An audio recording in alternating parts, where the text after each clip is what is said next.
National Association of Esports Coaches and Directors Regional Fargo Clinic. Of course, it's in Fargo.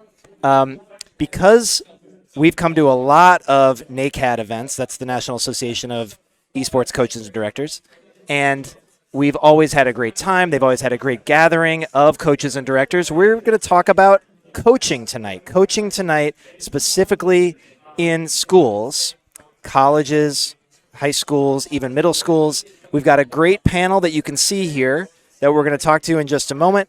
But I will first introduce myself, Marty Weatherall, co-founder, CEO of LeagueOS, the all-in-one esports management platform handling everything from signups to streaming. That means scoring, that means scheduling, that means now recruiting. Yes, we're rolling out a recruiting platform that we're super excited about called LOS College Portal to help all of the high school students that are on our platform and the colleges on our platform connect and help these kids find opportunities. But that's enough about me right now. What you can't see is the room full of attendees of this regional Fargo clinic for the National Association of Esports Coaches and Directors, but it is full. It's awesome. Maybe some of them will pay attention to us, but you're watching at home, and we're appreciating you being here. So let's meet our panelists.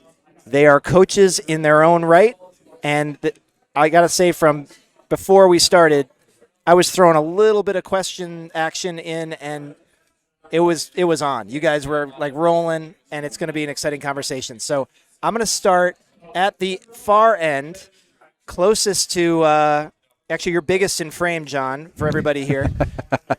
But I'm going to introduce John Dempsey from the University of Denver. John, why don't you give everybody a brief overview of your esports career and your coaching credentials especially? Yeah, thank you, Marty. As you mentioned, I'm from the University of Denver, where I spent my undergraduate degree there. While I was there, I ran the esports program. I was both a player and a coach for different amounts of time while I was out there. My main game that I played in was League of Legends. I coached specifically League of Legends after my first year playing there.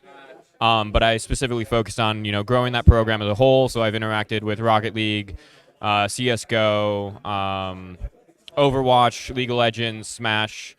But yeah, I'm really excited to be here, and thanks for having me out on the panel tonight. Thrilled to have you here. All right, so that's John Dempsey. Next up, we have, I want to make sure I have the name correct, Bree Romfo. Yes, Bree Romfo from Minot State University, a brand new esports program. And Bree's got an interesting story. I will let her introduce herself. So hi, I'm Brianna, or Bree. I am from Minot State University. I am a senior currently in elementary education. I am currently the captain of the Valorant team and the vice president of our club. So technically I'm not a coach, but I have assumed the coaching position role for our Valorant team. I spend a lot of time on the sidelines, setting up everything, coaching one-on-one sessions with all my players. So it's really cool to be here, to be with all three of you and be able to talk about all of this. So thank you. Well, Bree raised her hand. There was a call for people that wanted to do this, and you were up for it, which we totally appreciate. And a player-coach role, a coach in development, so to speak. So really excited to have you here. Thanks for doing this. And then immediately to my left, in the holiday sweater, you want to call it an ugly sweater? You just want to call it a holiday sweater? I like the colors myself.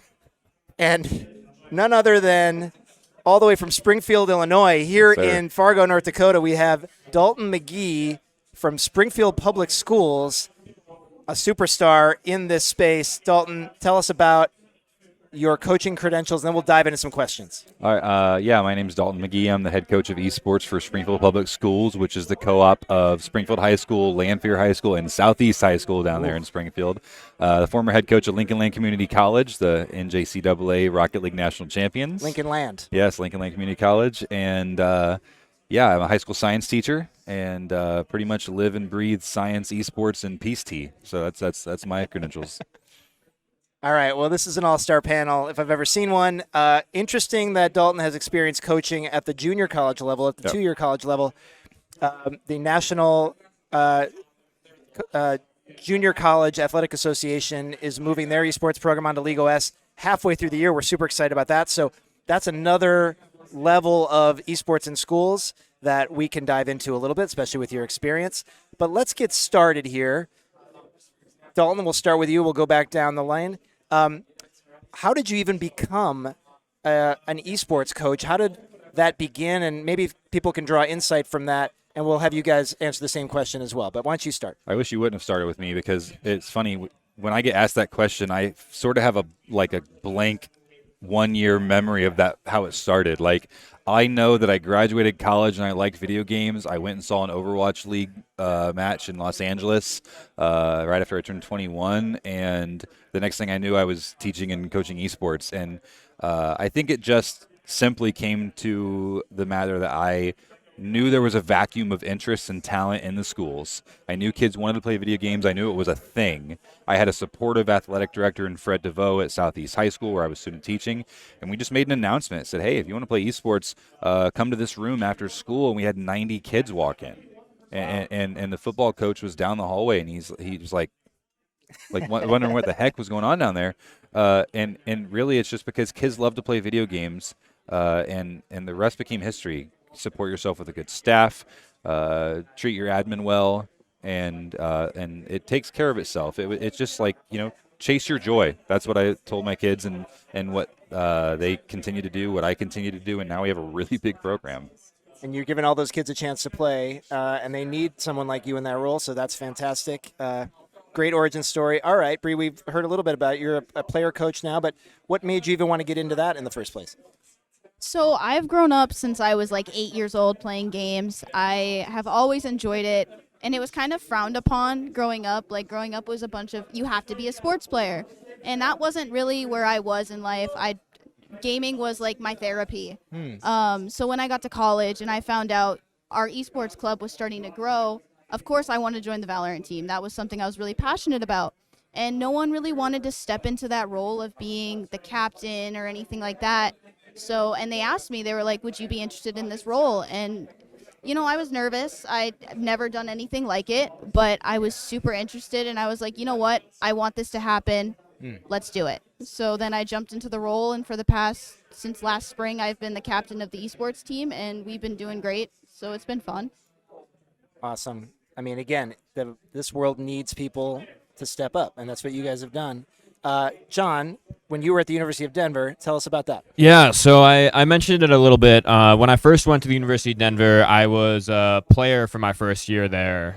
And then, after that first year, our coach that, for my freshman year ended up leaving, and we needed to kind of fill that spot. And I had previously had experience as a ski coach. I, raced back in high school, and I'd coached racing to an extent before going off to college. And so they asked me to kind of step into that role because I knew I had experience, and we had a pretty well-rounded program, and I knew the guys who were on the team before me. And so I was asked to step into that role, and I was excited, and I had what I thought was a good skill set. I was knowledgeable about the game. I knew how to coach, and I really wanted to combine those two things, and I stepped into that role my second year on campus, and I, kind of took over the program from there. Sounds comparable to your experience as well. Did you get involved in coaching any games that you didn't have a lot of experience playing? I'm curious, for a lot of coaches, they have to coach games that weren't their main game, right? So what do you have to say about that? Yeah, so I didn't get any personal experience in that. It was our club's philosophy at the time that each esport that we were competing in was kind of ran by someone who was knowledgeable about that specific esport. Just because if you're taking over more than one at a time, it can be a lot of moving pieces to kind of handle. And so, the only other one that I was a little bit involved with was our Smash team, but that's because I still stayed as a player for them. Okay. While I was simultaneously coaching the league team, but I was in charge of 3 league teams, so I didn't really want to do anything more than that at the time. Sure.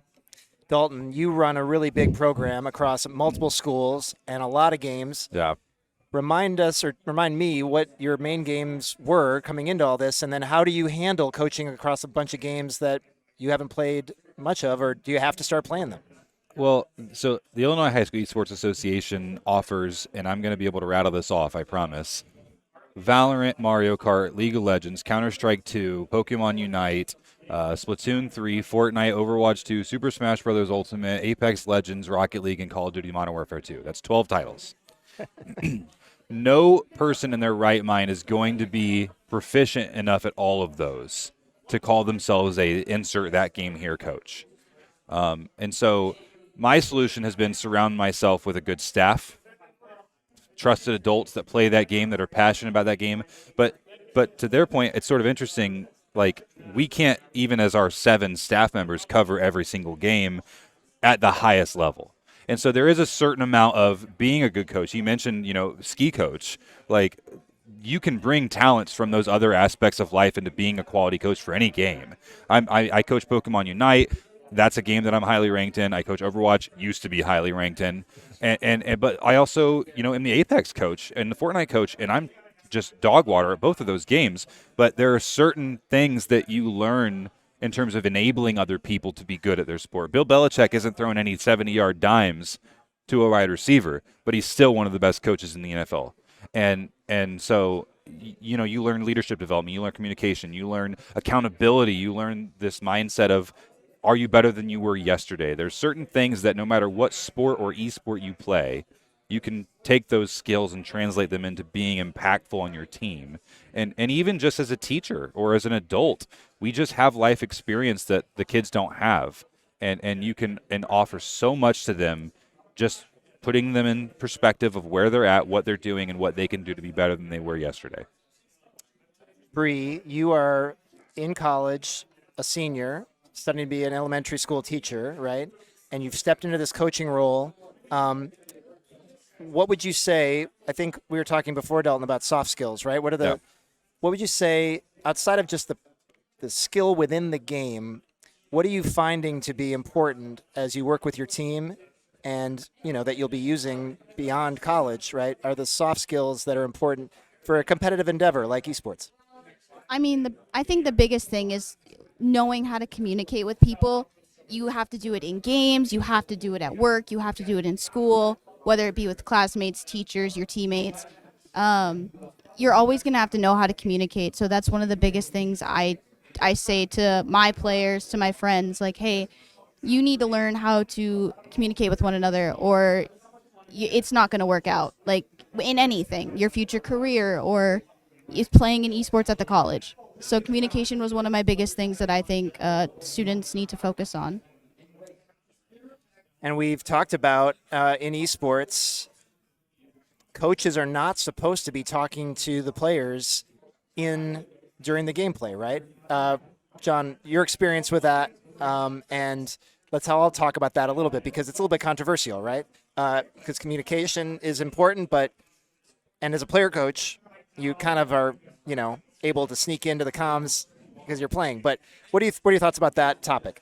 Yeah, I mean, it's definitely something that's really interesting because I've been around traditional sports a lot of my life, and I've been in esports. And it was always weird when I started playing competitively for the University of Denver, when we were in game and it was kind of just me and my teammates that were there, and we had to make every decision, and we necessarily, like, if something was going wrong, we didn't have that fallback that I'd been used to from like a coach. In soccer and skiing that I've been in, there's constant communication with that coach, and there's the ability to communicate with your team directly, and just help them, maybe not give them the answer, but help them get to the right answer and use that communication skill.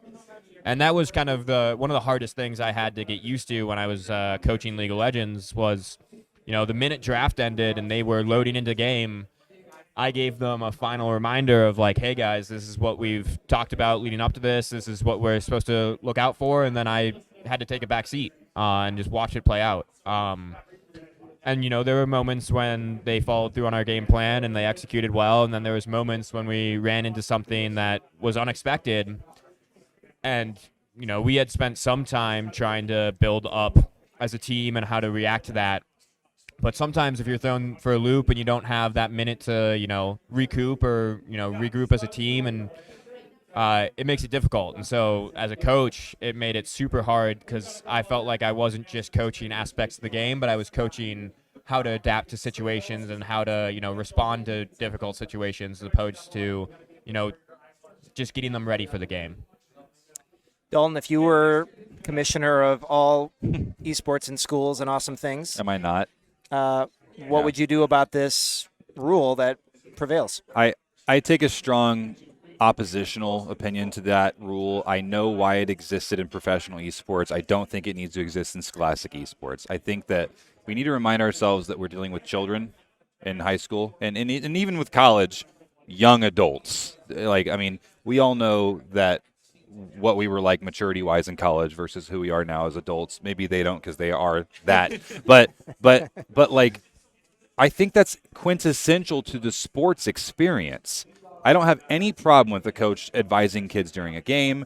I think that, the communication point definitely used to be what I focused on as the main thing, like a soft skill. I think the main thing now I see is emotional maturity, because esports, more than almost any other sport, you put such a pressure on yourself and your personal performance, whether it be one-on-one in Smash or whether it be 5-player League, Valorant, Overwatch, and you feel like you're the reason you're losing. That's incredibly emotionally taxing on a hormonal teenager, right? And so I think that the coach role, if not to say, hey, remember what you're supposed to be doing in bot lane right now, is to say, hey, you're okay.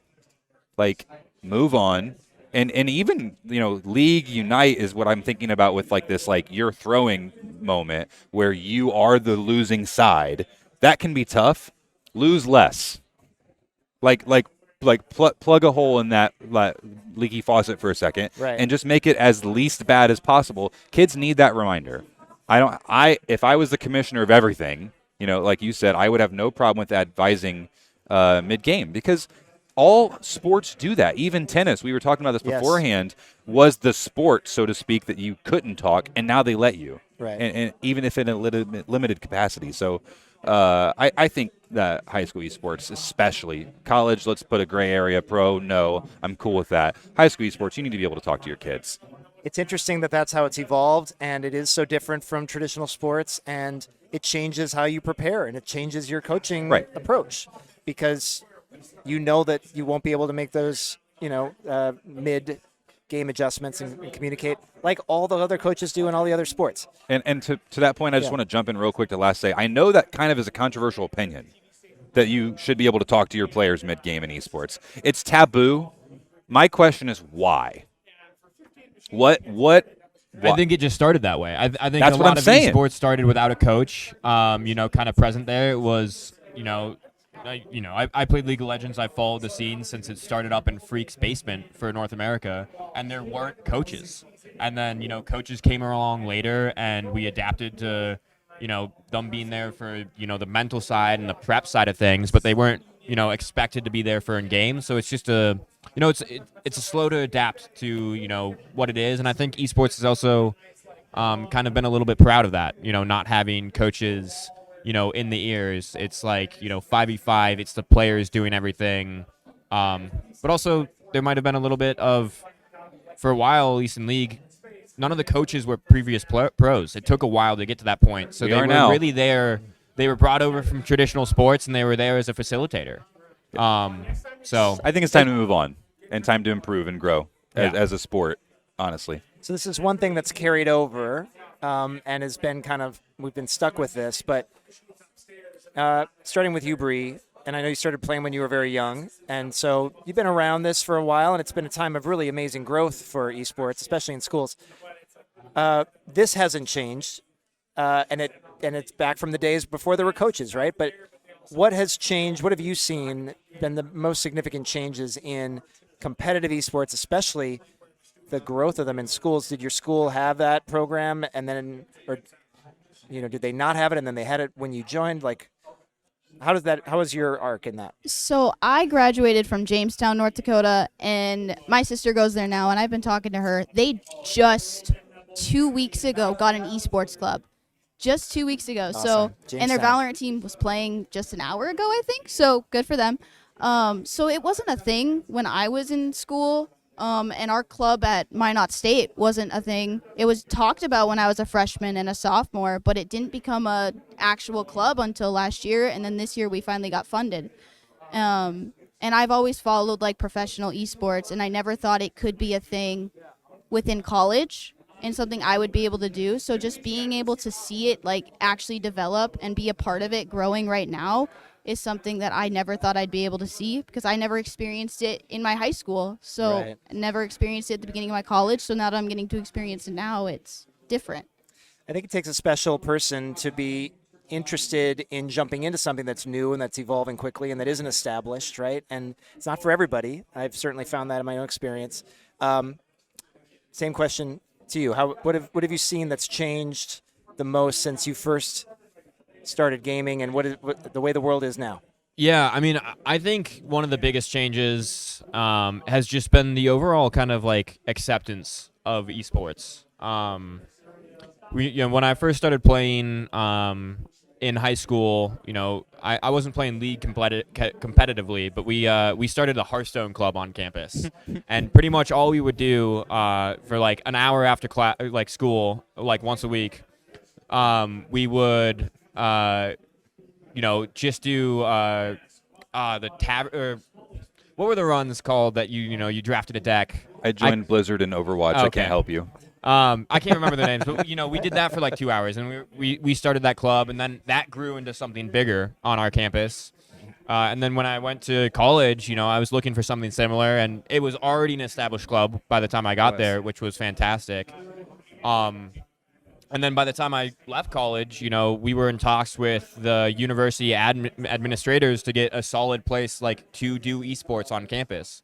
And so from going, 10 years ago when I was in high school, from playing in a random classroom that we could use after school and just doing Hearthstone for like an hour to, this year they're finally building out a gaming lab on my college campus, is super sick. That's like a 10-year change. And I see just a lot more acceptance and a lot of growth and, a lot of push to just have it on more college campuses, which is super exciting. I got to see for a second. Jake. Does Breck have a team in the MNVL? They have competed for like 3 seasons, but they don't have interest this season. They're looking to come back possibly. John is from Breck. There was nothing when he was there. Yeah. He went to Breck. Yeah. Yes. No, so that was after my time. I started the club like way back, like 8 years ago. So He's old. I'm not. hey. We're up here talking about coaching. I'm not a day over 21. I don't know what you're talking about.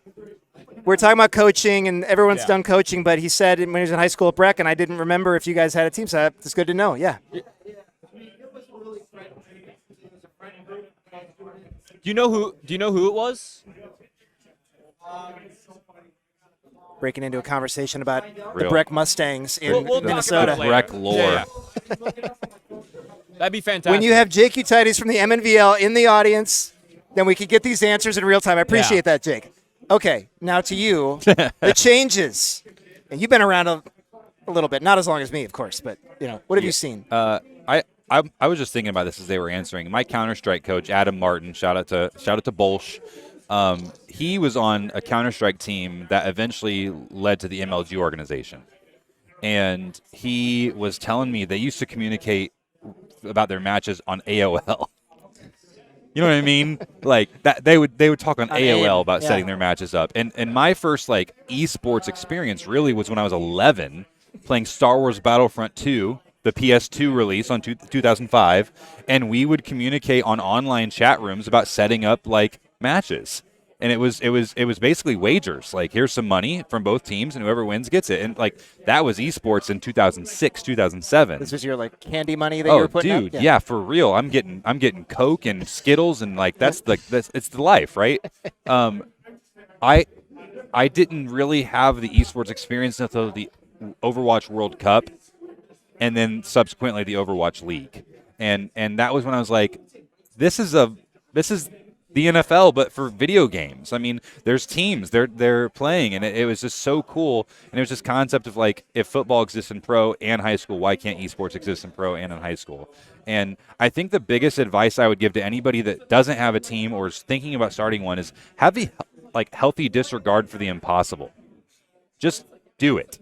and you're not always going to be the most supported. I'm super lucky that I just kept getting told yes by admin, and like we went from saying we're an esports club to we're a team to the first high school esports arena in Illinois, and it's because it started with a healthy disregard for the impossible. It followed with admin buy-in, kids being excellent, and high expectations and culture. But like it started with AOL chat rooms, and now it's high school, college, pro. My partner, Netizen01 down there, is AIM FTW over here in the chat. He's like, he can tell some stories as well from the early days. I'm saying. But Did you get duct taped to a ceiling during a LAN party as well? good to have you old timers with us. I could say that. All right, so we've got a core group here. Some people, it looks like they are allowed to communicate a little bit. Rocket League coach, we're allowed to be in-game spectating, but only allowed to talk to them between games. Yeah, okay. So we're getting a little bit of discussion about this. Somebody else, never been in a league, Star Klana, never been in a league that allowed the coaches to be in the same VC as the players while they're playing. Talking between matches is usually fine. Okay, so validating all this. Something came up in our pre-discussions. I was going through questions with these guys, giving them a heads up. They couldn't help it. They just started diving into everything. But there was an interesting one. One of you guys said something about the best coaches, essentially, are not always the best players, and that the best players maybe can't be the best coaches. Since this is a discussion of coaching, and we're going to have generations of kids who are coming up as players and having a chance to coach, I want you to unpack that a little bit, Dalton, and I want everybody to comment on that. Yeah, so the quote was from Zoe, the Overwatch League commentator, and she said the best coaches in Overwatch are gold players. And it got me thinking because, I think there does become a point where game sense can continue and skill can't.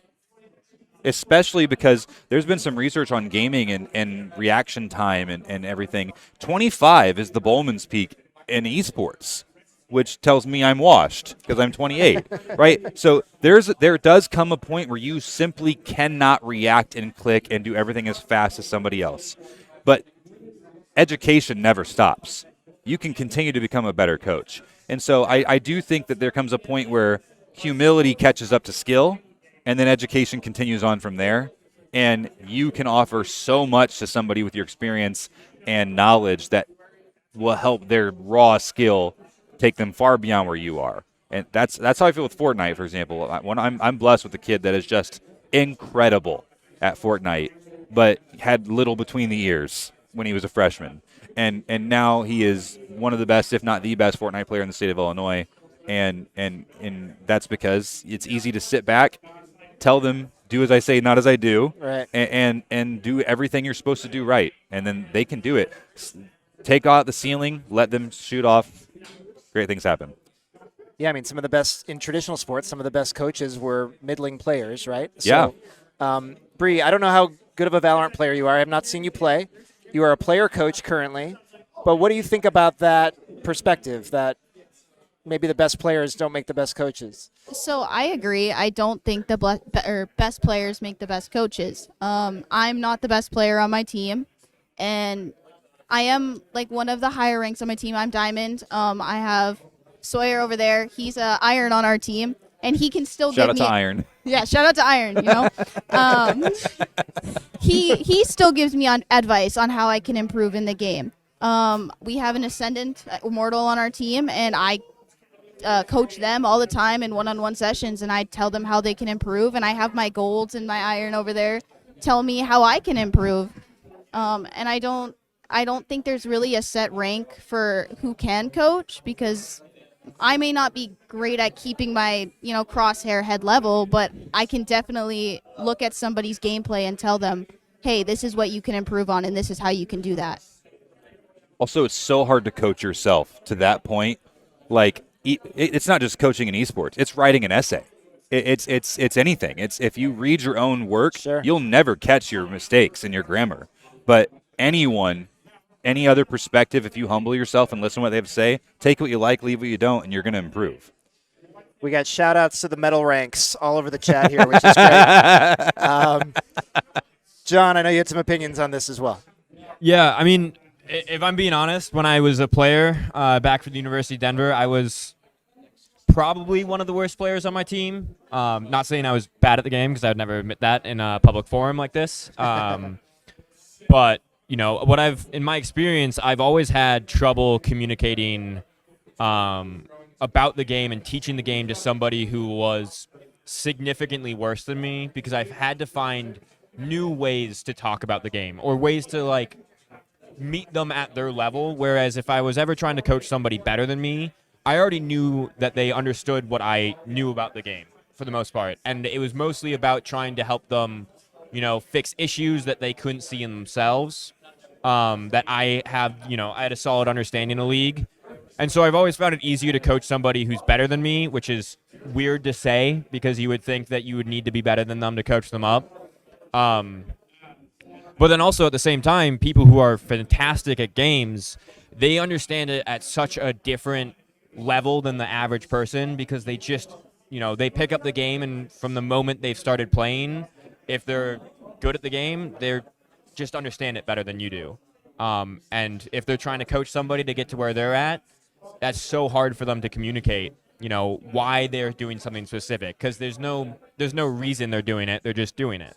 And that's kind of the same thing I feel like in traditional sports is, if you can ask, a professional player why they're doing something and they're just like, I don't know, it makes sense to me. And you go, well, that's not helpful.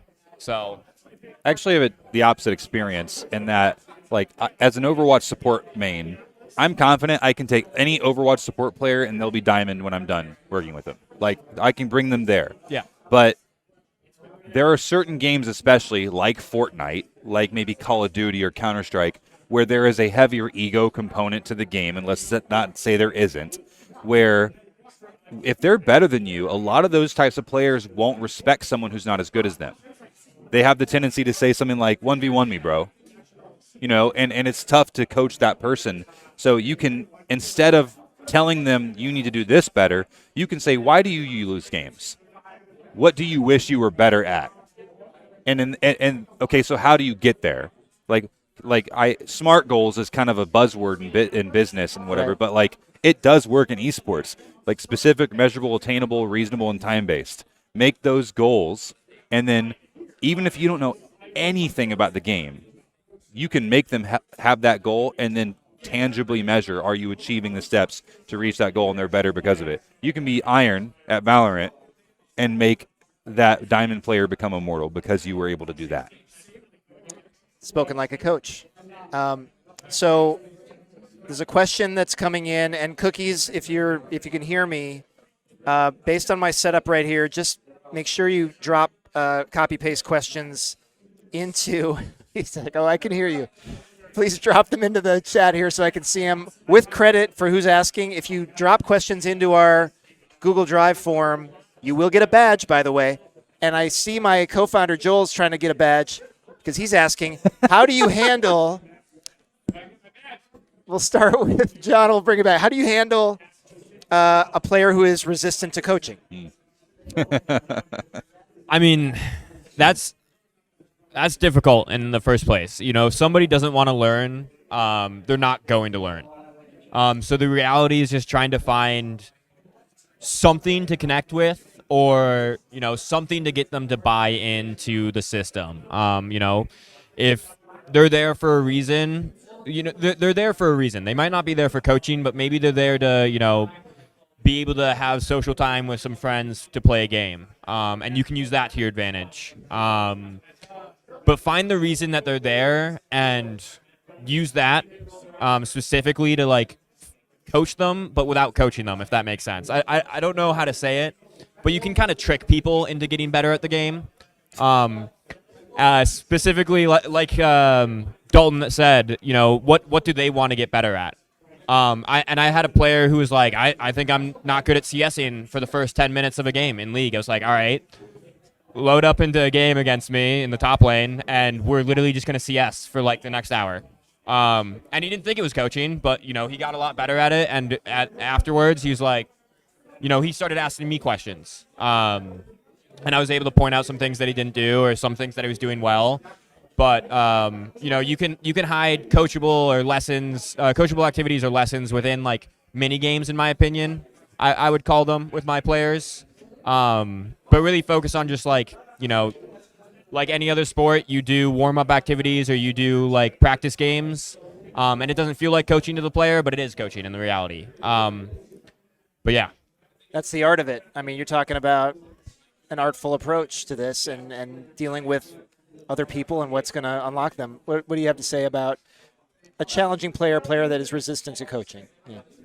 So I haven't had much of that experience. My team has been pretty great on wanting to be coached. Some things that I've noticed is asking them what they want. Some of my players have always been like, I want you to tell me what I need to improve on. Or some of them will be like, how can I improve on my aim? Or how can I improve on this? So sometimes they want more specific, sometimes they want more broad. But they have to know their own reason on why they're there to be coached. If they don't know their own reason, then it's going to be really hard to coach them because they have to know what they want. Because if they don't want to learn a specific thing or don't want to learn how to be better, it's really difficult to get them to listen to you and help them improve in any way possible. Right. As John started off by saying as well, yeah, similar realization, understanding. Dalton, you got any magic tricks? Is it going to surprise you to know that I have a strong opinion on this topic? They're talking from a collegiate perspective. In high school, if that player is not coachable, they're not on my team. And I think that there are some growing pains potentially early on in a program where you want to get everybody involved as possible. You want the team to be big. That type of person is toxic and not conducive to the overall culture of your program. I think early on in my coaching experience, I mean, I've only been doing it 5 years. So let's say year 1 and 2. I wanted that kid because they were good. Year 3, I wasn't sure how I felt. Year 4 and 5, they're not on the team. And these are the best years we've had. Because really the bad apple spoils the bunch, and as far as I'm concerned in this topic. And if you have a group of people willing to learn, I think of, like, this is an Illinois shout-out, but I think of Massac County. Down south Illinois, you could throw a baseball into Kentucky. Okay, they're very southern. JV Overwatch team, they had one really good player and a bunch of silvers. Okay, 7 weeks go on. They're now playing the undefeated Naperville North Huskies JV team for JV state title. And they reverse swept them and won. And it was a testament to humility, hard work equals results. Not that Naperville North didn't have that, but if you have someone on your team that, oh, I'm the good player, they'll never take accountability, they'll never grow, and everybody else will be impacted by that attitude. So the short answer, not that I've ever had one of those, is if they aren't coachable, they're not on the team. I have to figure that out at tryouts. So you can do things like, you know what, I want you to do this, totally different than they would normally do. Maybe you know it's the wrong thing to do. Do this. Can they do it? Are they willing to be vulnerable? Are they willing to do something they're not used to? If they're not, if they won't move, their stock is dropped for me in terms of putting them on the team. If I can jump in real quick, then here comes a question for me that I have for you. What do you do, because my program is really small, so what do you do when you have a small program and you only have enough for like a team? Like, so you have 5 players and a sub on Valorant, or if you only have enough for a league team and you have that one player, do you tell the other players like, hey, since they're not, like, what do you do in that situation? Do you not have a team, or do you try to push for that player to be better and have them on your team? Yeah, I think in that situation, I wouldn't go so absolute with the don't put them on the team. I think I'm lucky to have that luxury. Then I will go to his advice, which I thought was excellent. I think to hide those coaching moments and meet them where they're at, because anyone, whether it's esports or not, if you just start badgering them with your point of view, they're going to close off. You got 2 ears and one mouth for a reason. Listen more. And so, like, I really liked what he had to say about that, and I think that's applicable in the college space or in the small team space. I'm lucky in having a lot of kids that they know off the bat, before tryouts start, if you aren't coachable, if you won't listen, you can walk out the door and go play video games at home. Yeah, to build on that a little bit. We had some years where we had like 25 kids try out for our league team, and we had some years that it was 10. And we always tried to field 2 league teams. And if you have 10 kids trying out, There's that's your 2 two league teams. teams right there. If you have 25, that's 5, and I only need 2. I tried to always do a third, especially if I thought kids had promise. But at the end of the day, sometimes I had to put up with less than ideal attitudes, and that's when you have to get a little creative. I didn't enjoy having to get creative. I would have much rather just had people who were ready to show up and like be coached.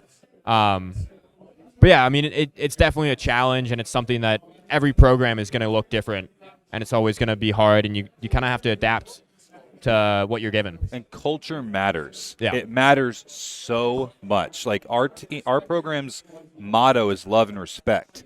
Neither of those things have anything to do with video games at all. But we put L&R in everything. And it's because they understand that if every choice they make is like checks those 2 boxes, it's a good choice. So like make it about the culture, make it about the team, make it about the interpersonal relationships before game. Because anybody that's playing esports is probably baseline passionate about esports and wanting to improve. So fix the big core cultural things first. The skill and the wins do follow, I promise. One of the things that I've always said is you don't necessarily have to get along outside a game, but when you're playing on a team and you're, coming together, you have to be able to, get along to an extent and to treat your teammates with respect. When I was coaching, I heavily emphasized like team dinners or team events like regularly to try and get them to be friends outside of the game because I thought it was beneficial. But at the very minimum, if they were showing up to practice or if they're showing up to a game, there was respect to your teammates. We can talk about, what went wrong later, but we don't need to be pointing fingers and we don't need to be blaming other people in game or in practice. It was the bare minimum was respect and just like recognition that everybody was here to achieve the same goal. These are life skills that traditional sports have taught for a long time, and now kids that are playing esports, maybe they also play traditional sports, maybe they don't, but it's a chance to learn all this stuff. And the importance of culture, you guys have communicated very clearly, very well. Couple things coming in from the chat which are interesting. Windows XP, yes, the Windows XP, a student. In the case of Valorant, which is the game I compete in, we had someone who was our sub be our main coach, quote unquote, helping with strats, VOD review, etc. Our real adult coach was very supportive and was always present and helped to have both and led to a trophy. So interesting. They had maybe the more game knowledge coming from a peer, but that adult coach that was enabling all this was providing the other things that were really important. That's really helpful. That sounds like Whitney Young to me in Illinois. Whitney Young is notoriously game sense coached by a player and adult supported, and they have a wonderful program. Like that is 100% a viable option. It doesn't always have to come from one spot. We have another question from Star Klana. I hope I'm pronouncing that right. Star Klana. How do you recommend handling multiple teams at the same time? I'm a current university student. This past semester, I coached 3 Overwatch teams, and it was a lot, and I could feel it impacting my studies and life balance. Do you think getting team captains to take over more is a feasible option, and do you have advice on how to facilitate that? I think culture could be a part of that, but to the college experienced coaches, how would you tackle that question? One of the big things that I did was I just kind of combined practices sometimes. We did a lot of in-house scrimmaging each other. That doesn't necessarily work if the skill gap is too big because there's not much to learn if one side is absolutely stomping the other. But I was lucky that they were pretty close, and I tried to combine that. But then also like kind of breaking down, expectations for players individually to like work on throughout the week. We set up at on Monday, I had a 15-minute meeting with all my players individually, and we touched base on their individual goals, what they were doing to work on it, what we can do in the future. And really, and this was the benefit of being in college is a lot of them were driven to get better themselves. And I had faith if I asked them to do something over the next couple of days that they would do it themselves. And I checked in occasionally with them, and I'd play with them. but breaking it down a little bit into more manageable pieces for yourself, but then also just having an overarching goal that you set with the team at the start of the season, and everything that you do with them and throughout the season builds to that end goal. I found to be helpful for myself. I think it's fascinating that coaches are having to coach that many teams as a student in college, right? And so, any advice for Starklana on that So question? for me at Minot State, we're thinking about only hiring for 2 coaches since we are such a small program, but we have well over 8 titles that we're like going to be competing in. So that's going to be whoever the 2 coaches are splitting among that. But for me right now, I coach Valorant and I do COD as well, so Modern Warfare 2. And same thing here. I usually did a one-on-one session with all of my players, and I sat there and I said, all right, for the next 2 weeks, I need you to take time and work on this. And our next session, I want to see improvement. And I told them how they could do that.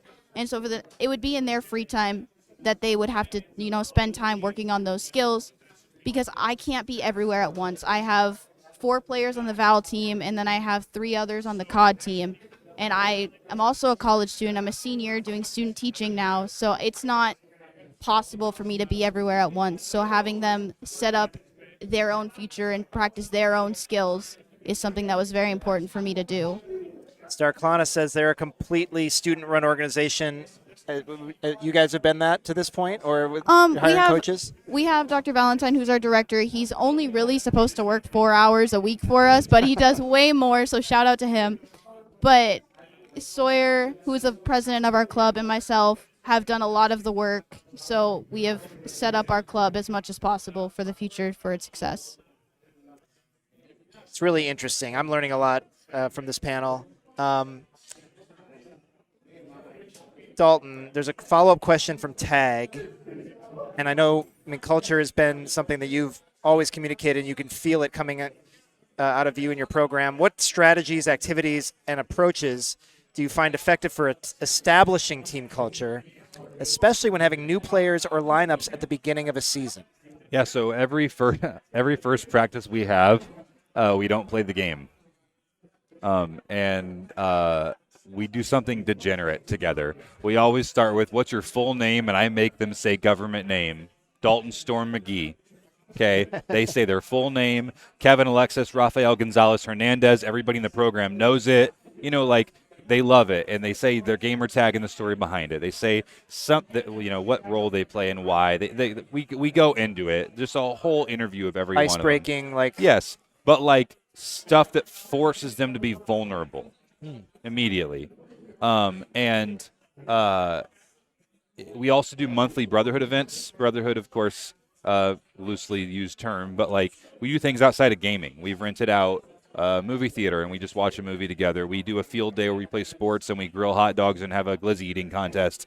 We have a trivia night coming up in December. It's something that, whether you make the varsity team, the JV team, or you didn't make it and you're just part of the club or not, you're welcome. You're a part of the family and you feel appreciated and wanted there. And so I think putting the human component before the gaming component, putting the academic component before the gaming component. We raise the eligibility standards in our program. Traditional sports allow you to have 2 Fs and still participate of your 7 classes in high school. That's Illinois. Yeah, that's Illinois. We don't. We say 0 Fs. They don't. If they have a single F, I'm not starting them. And for every F they do have, they attend that many hours of study tables a week. And if they don't attend them, they don't play. And so it's just this high expectation, high support mentality, I think. And I did want to throw on to Starklana's question before, just real quick. It's okay to say no to being asked to do certain things and asked to do responsibilities. It's also okay to delegate. That's hard for me. I'm a control freak. I'm very type A. Trust someone to do a job well. And even if you want to micromanage a little bit, say, these are my goals. My Overwatch captain ran a practice last night when I was driving to Madison to get up here, is also going to run a practice Saturday morning when I'm on my way back. Yeah. Trenton, these are my goals. Find this out for me. I trust you. Do it. And he impressed me and made me proud. He sent me a whole list of what I was looking for. So delegate, find it out, and there are plenty of good people. It's important to be the smartest person in the room. It's more important to know who the smartest person in the room actually is. So, Gems. Thank you for following up on Starklana's question, but you were also talking about some really great, like your own personal culture building, ideas and moments. What else can you guys throw in on that? I think it's just great to hear what different leaders do to start that. Oh, you can't hear us. Yeah, it got really loud in here, and I Oh, got without it. the headset, I can no longer hear you If guys. you haven't noticed, we so did not give John's had to rely on his superhuman hearing. I'm also trying to not fully Brock pre in the camera, Oh, got it, pushing yes. in, but And I'm leaning forward because the cord isn't long enough, so I'm not normally hunchbacked like yeah. this. So that question I completely missed, Marty. So the question was about how do you create culture on a team, especially at the start of a season when there's a brand new lineup. Dalton had some great ideas that he's done, and a culture superstar in his right. What ideas can you guys throw in on just things that you do as a tradition or that always work? Yeah, so I apologize if I say anything that Dalton just said, but I think it'll always be different. the big thing is just, the community is going to change every year, and I think at some point the players themselves know that. Some will be happy with that, some won't be. I mean, every once in a while you'll have a great year where everybody just kind of gets together and clicks and plays together well, gets along well. And I think that's when it's going to be the hardest, is the year after that. If there's going to be a change and you kind of have to reinvigorate that culture that you just had. But the main focus that I've always had is just giving them not just team-centered goals to develop. At the very least, if they're happy with their own progress, they're going to show up to practice and to games with a good attitude at the very least. But then also try and do stuff outside of the game where they have the opportunity to meet their teammates, not in game setting. I think I said it already, but we had lunch or dinner once a week together. It was super informal. We'd go to the college campus, dining hall that everybody already had access to, and we'd have a burrito, and we'd talk about what's going on in school. We'd talk about what big tests they had coming up. And I think, they also learned that they could rely on upperclassmen in the way of hey, I'm taking this hard exam in this class. Have you had the teacher? Have you and ask for that advice and really try and, build that culture that is outside of the game. And then we also, on top of that, really focused on bringing the entire organization together at least once a quarter. A lot of my friends were a part of that organization, and I still hang out with them to this day. And I'm super thankful. We watched competitive games together. We watched whatnot. I played their games every once in a while. They tried to get me to play Valorant or Overwatch, and I absolutely sucked at it, but I had a fun time because I was hanging out with people who I thought were cool. So, anything you can do to really just engage them outside of their specific game, I think goes a long way. Agree. For us, I'm really thankful and grateful for how we have it set up. Most of my players live on campus already, so we always see each other around. I work in the residence halls, and most of my residents are on my team. So I get to talk to them on a daily, and so we all hang out. All of us are also hockey lovers, and we have hockey almost every Friday, Saturday night. So we always meet up there, and we're all sitting together, and we're all hanging out at hockey even. So it's not even just esports, it's going out together. And we don't have an esports lab yet, so a lot of our stuff has to happen from our rooms. So afterwards, we can all kind of come out of our own rooms and talk about it afterwards and be out of that space and that setting after our games even, just to be out of there and still talk about what we need to. That's great. You mentioned that your players being on campus. We know that there's a lot of remote play at the college level, a lot of students that are remote. And everybody had to deal with some remote stuff during COVID, and some coaching happens remote. Thoughts on remote coaching in esports, which is possible, right? Maybe in a way that wouldn't be possible in traditional sports. What are your thoughts on that? And we're getting near the end, but I wanted to throw this one in, and then I got another question. But who wants to jump on that subject? Yeah, I will say, I think to build off of Priya's point a little bit, having a in-person place to kind of gather and or congregate or to like come together as a team was probably the most overlooked thing in my coaching experience until COVID hit. When I had to transition to like doing everything remotely and everybody was kind of stuck in their room, I thought it would be fine. I was like, oh, we're gamers, we're used to playing individually in our rooms. Like, this isn't the biggest change for us. It'll go pretty well. But that first, practice that I had with my players, it felt different. Everybody was a little less engaged. In between games, I could kind of tell that they, maybe they were on their phone or maybe they were playing a different game, something like on the side, and weren't fully present, as opposed to when we were, in our lab playing together pre-COVID. I had a little bit more control over that. Their phones weren't out post-game meetings. We turned away from our computers and we talked in person, and I think that was something that I, really missed, and having to like overcome that, and like, I guess I started making them to use videos just so I could see that they were at least like still sitting down at their computer and not like walking away and getting water while I was talking to them. But it was super hard, and I wouldn't recommend it. You do what you have to do, but if you can be in person, even like minimally for like once a week, I think it goes a long way. We call it the LAN nerf and the LAN buff. And in the sense that some teams, when they're in person for state finals, get better, some get worse. And it's because they're used to playing together or they're not. And, like he said, in person, I take all my kids' phones. They just don't get it at all. Sorry about you. Text everybody goodbye. The next 4 hours are mine. And there's no comparison between the two. I don't know that I have anything to say about remote coaching, about what is good and what isn't, past what he said, because there's only so much you can do, and there is no comparison.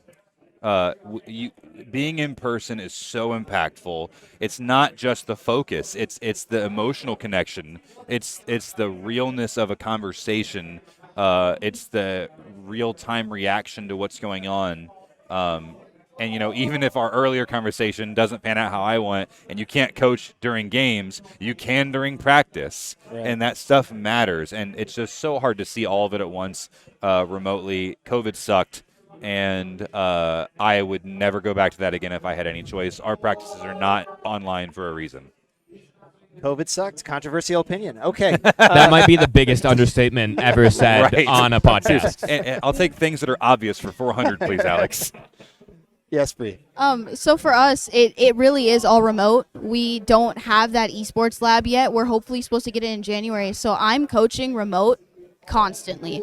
Yes, we do get to meet like in person every now and again, but hockey games. You can tell they're from North Dakota. Yes. Of course. Or Minnesota. Minnesota has hockey too. Yeah, of course.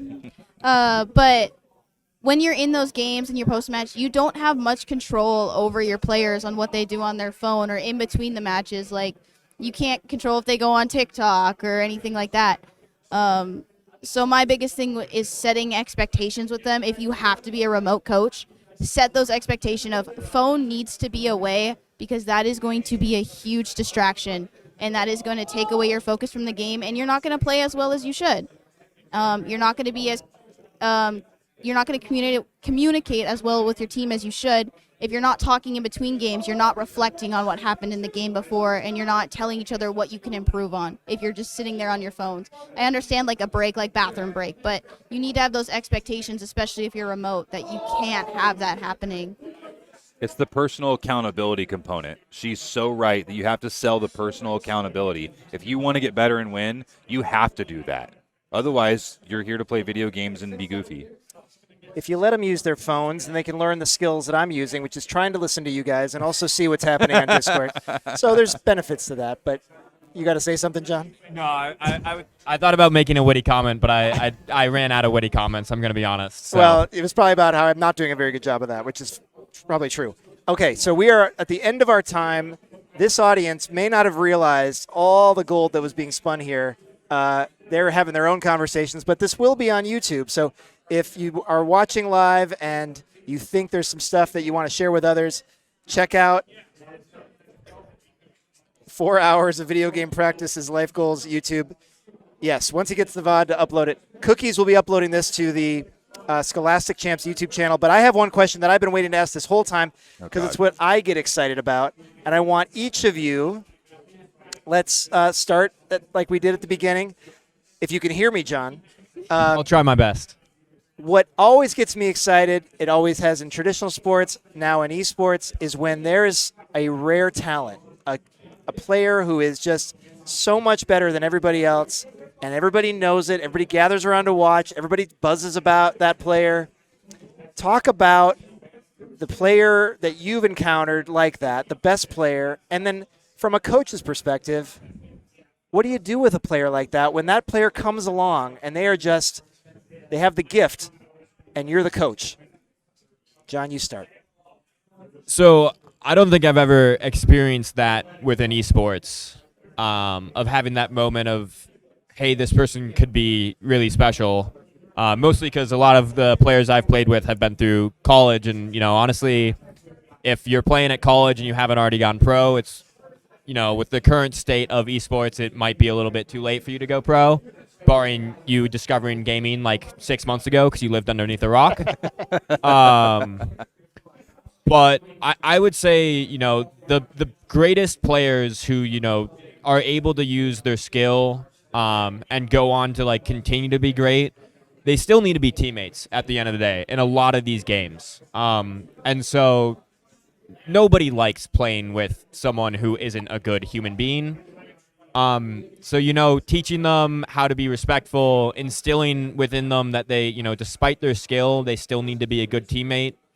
And that they will go so much farther if they are able to be a good teammate, I think goes a long way. And I think that starts, and that's learned at a really young age. And I think sports does a great job of that, but it's hard to do in esports because, sometimes you can do everything right and you still lose because something went wrong that you weren't in control of. But I think just with that is helping them focus on what they can do better. Especially if they're a phenom and they're playing with people who aren't. But keeping them grounded and making sure that they're a good teammate goes a long way. Great answer. All right. The best ever that you've seen. And what do you do with my that? big thing is there's always going to be someone better. You are not the best player in the game. You never will be. There's always room to grow, and there's always room to be coached. So just staying grounded, make sure that they know, there are things you can still improve on. Yes, you may be one of the best, but you can still grow and you can still be better because you are never going to be perfect at a game. You are never always going to make the right decision. Even pro players, they have coaches for a reason. They may be the best of the best, but they're still coached because they need to be coached. They're still growing as players and as people. So even if you come across a player who's probably the best you've ever seen, they're not the best, and they can still be coached, and you can find that and coach them in that. I got to say, I just met Bree tonight. What a rock star. This is fantastic. We just found thank you guys for bringing Bree. She's fantastic. Well done, Bree. Dalton, take us home. Your thoughts. I think you have a player now that you've said could be one of these players. Yeah, I'm going to get clowned if I don't shout Braden Greer out on this stream right now. I have a Fortnite player who, when he showed up his freshman year, I knew he was special. And the biggest thing that I have done as his coach is remind him of humility and remind him that he has to be better than he was yesterday. And if that keeps happening, the growth potential is unlimited. Find a rival, find a carrot to dangle in front of him. What does he want to be better at? What does he love about his favorite pro or streamer that he can't do yet? Can he crank 90s faster than everybody on his team? Has he ever hit a 40 bomb? in Unreal rank. I mean, just something that's like some unrealistic expectation. Do it. I was joking with Joel on the way up to Fargo. Like, we were in finals last year, and I said, win all 3 games, and I'll buy the Bassassin skin for you and your whole team. And they did. And so I'm out $30, and now he has the Bassassin skin, and it becomes his brand. And so in short, it's humility and continually raise the bar. Have a healthy disregard for the impossible, as I said earlier, and just keep getting better. That, like, she's completely right that you're never the best. And when you are the best, why not continue to break your own record? Be better than you were yesterday. So, yeah, also I'm just I consider myself the luckiest coach alive that I've got. The kids I've got, it's Braden, it was Grant Thompson years ago. It was everybody I've had that's made the Capitals as good as we are. It's just awesome when those kids show up. Go Caps. Caps Fantastic. United, baby. Tag, who's been watching all along, excited to share with our whole esports organization. All of our teams are going to benefit greatly. Thanks so much. So that's you guys. Really great answers. One last question from Tag, because, it's a special event. Why not take a little more time? You know what I'm saying?